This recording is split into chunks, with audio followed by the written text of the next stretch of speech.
welcome back to the Ancient Art Podcast. I'm Lucas Livingston, your dungeon master through this labyrinth of truth and fiction in our series of the top 10 ancient Egyptian myths and misconceptions. Counting down from 10 to 1, we come to number 5. Akhenaten was the world's first monotheist. Many of us are likely pretty familiar with the Egyptian pharaoh Akhenaten, the so-called heretic king who ruled in the 18th dynasty from about 1353 to 1336 BC and radically transformed Egyptian national art and religion. We already gave some attention to whether or not Akhenaten was a monotheist back in episode 21 on Akhenaten and the Amarna style, so this episode will serve mostly as a refresher. I encourage you to go back and listen to episode 21 in all its glory. The quick link to that episode is www.ancientartpodcast.org/episode 21. That's 21. Or, of course, you'll find it on YouTube, Vimeo, and iTunes. To summarize the debate, it's probably good to look at the pros and cons for Akhenaten being a monotheist. First, the pros. Around the year 1350 BC, in the second or third year of his reign, he changed his name from Amenhotep IV to Akhenaten, showing a clear shift in preference away from the state god Amun to a new state god, the solar disk Aten. Soon he initiated a widespread oppression of Egypt's many traditional cults, especially the cult and priesthood of Amun, closing their temples and rejecting all gods except the Aten. What might seem like a slam dunk supporting monotheism might be seen in the scripture of the day. The great hymn to Aten appears on the walls of the tombs of Ai, vizier to Akhenaten and puppet master/successor to King Tut, during the short period of approximately 1327 to 23 BC. The great hymn refers to Aten as the sole god, beside whom there is none, and repeatedly mentions how the Aten alone is the sole creator of everything its heavenly rays touch. It may be difficult to argue against that evidence. As an interesting aside, the great hymn to Aten bears some resemblance to Psalm 104 from the Bible. The great hymn to Aten. The entire land sets out to work, all beasts browse on their herbs. Psalm 104. You cause the grass to grow for the cattle and plants for people to use. The great hymn. Trees and herbs are sprouting, birds fly from their nests, their wings greeting your caw. All flocks frisk on their feet, all that fly up and alight, they live when you dawn for them. Psalm 104. By the streams the birds of the air have their habitation, they sing among the branches. From your lofty abode you water the mountains, the earth is satisfied with the fruit of your work. The great hymn. When you set in the western lightland, earth is in darkness, as if in death.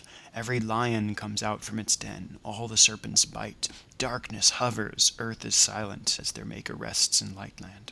Psalm 104. You make darkness, and it is night, when all the animals of the forest come creeping out. The young lions roar for their prey, seeking their food from God.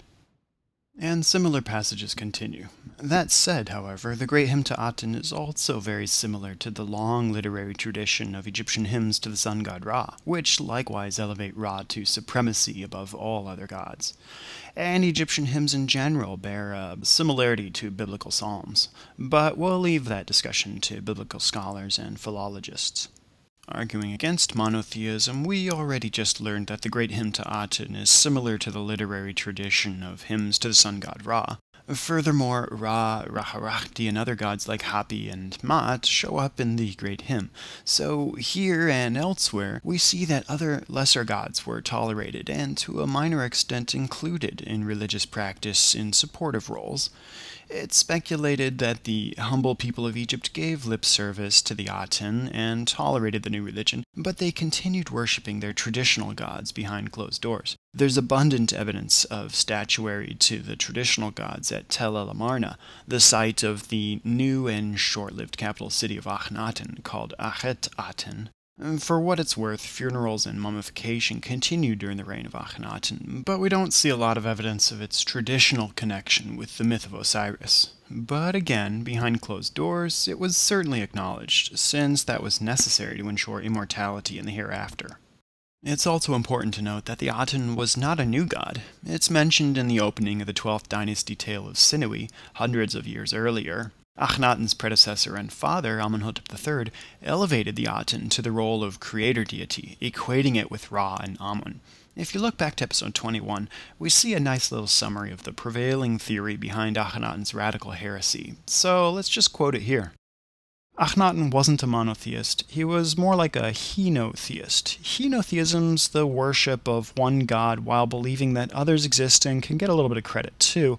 Even though Akhenaten preached that the Aten was the one and only god, his motivation was largely political, not religious or ideological. In the generations leading up to Akhenaten, the state cult of Amun had risen to such unprecedented heights that it almost came to eclipse the authority of Pharaoh.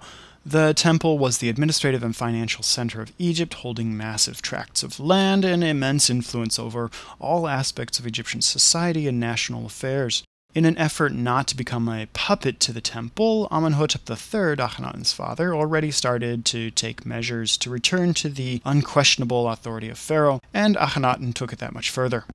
But after the death of Akhenaten, we see an almost immediate return to orthodoxy.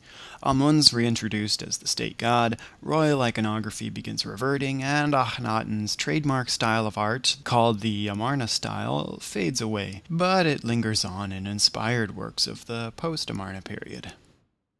Of course, as with everything on the top 10 list of Egyptian myths and misconceptions, some people will continue to believe what they want regardless of the evidence, and I'm not here to convince you. Heck, if people will continue to believe what they want even after the birth certificate's published, and after May 21st comes and goes, then what's stopping people from conjuring up what happened over 3,300 years ago? Thanks for tuning in to the Ancient Art Podcast. Remember that you can check out the whole list of the top 10 ancient Egyptian myths and misconceptions at www.ancientartpodcast.org/top10. There you can also access other past episodes, image credits, transcripts, links to other great online resources, and recommended podcasts. Feedback can go to info@ancientartpodcast.org or browse on over to feedback.ancientartpodcast.org. And if you missed the rapture, well, get yourself some good karma and leave us a comment on iTunes. Keep in touch at facebook.com/ancientartpodcast and follow me on Twitter at Lucas Livingston. Thanks, and see you next time on the Ancient Art Podcast.